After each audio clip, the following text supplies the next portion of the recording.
I am not going to take any more blame for these guys anymore. For real.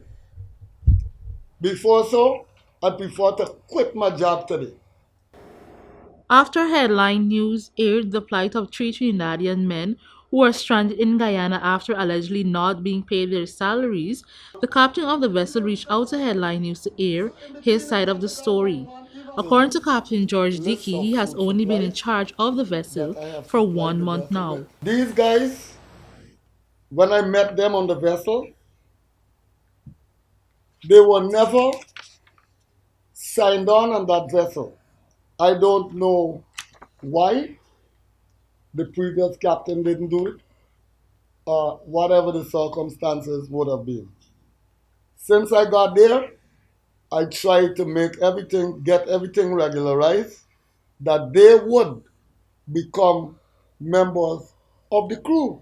Because even up to date, as I'm speaking here, they are not regularized as crew members. So why that has not been done as yet is because I was the time I was going to get them regularized.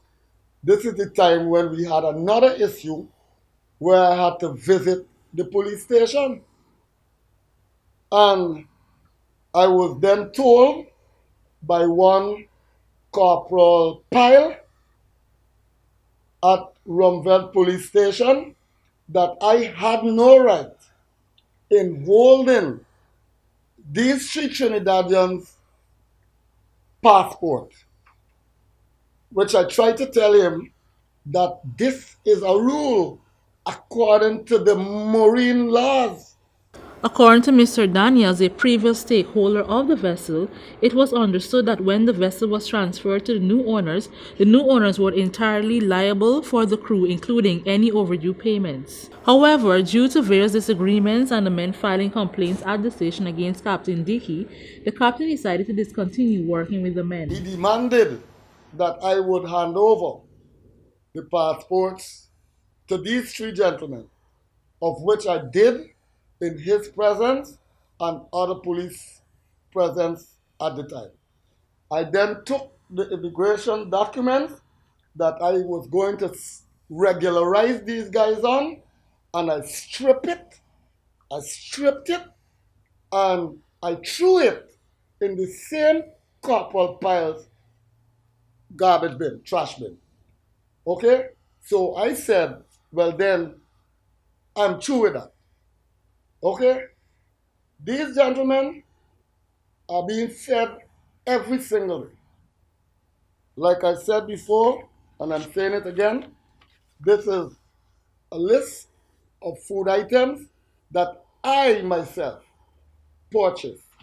I myself had to get the requisite license through the agent. I had to pay for it, $6,000, in order for these stuff to pass through the gate. Headline News also questioned the captain about the food supplies for the men and the threats levied against his crew members. This is you, so you're not buying any more food for them? Because at one stage I was using my own money. Look, Mr. Alfonso could tell you. It's this morning I went and I paid the butcher So you shop. can't say there weren't any food. You stopped providing food for the men. Yes, I started with my own money. Yes. But if they have so many rations, why would you use your own money to buy rations? Well, the reason why is that if you keep taking a cup of water out of a tub of water, don't you expect that it would be going down at some given time? Well, this is exactly it.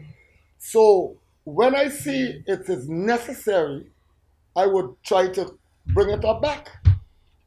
If monies have not arrived yet from my boss to deal with that situation, I takes it on my own. On my own. But if there's men not being fed and there's no money, what do you expect them to do? Well, listen, what I expect them to do is to follow advice from me. which they weren't. I've been having day-to-day meetings with these guys and giving them updates as to what is transpiring between myself, the boss, on their situation, right? Now, these guys, up to now, I could say that my boss is still generous to them, that he is using his money to supply them with food and whatever. Nevertheless, the captain noted the company will be providing plane tickets for the men to depart Guyana soon. For Channel 2 Headline News, Esther Sobers.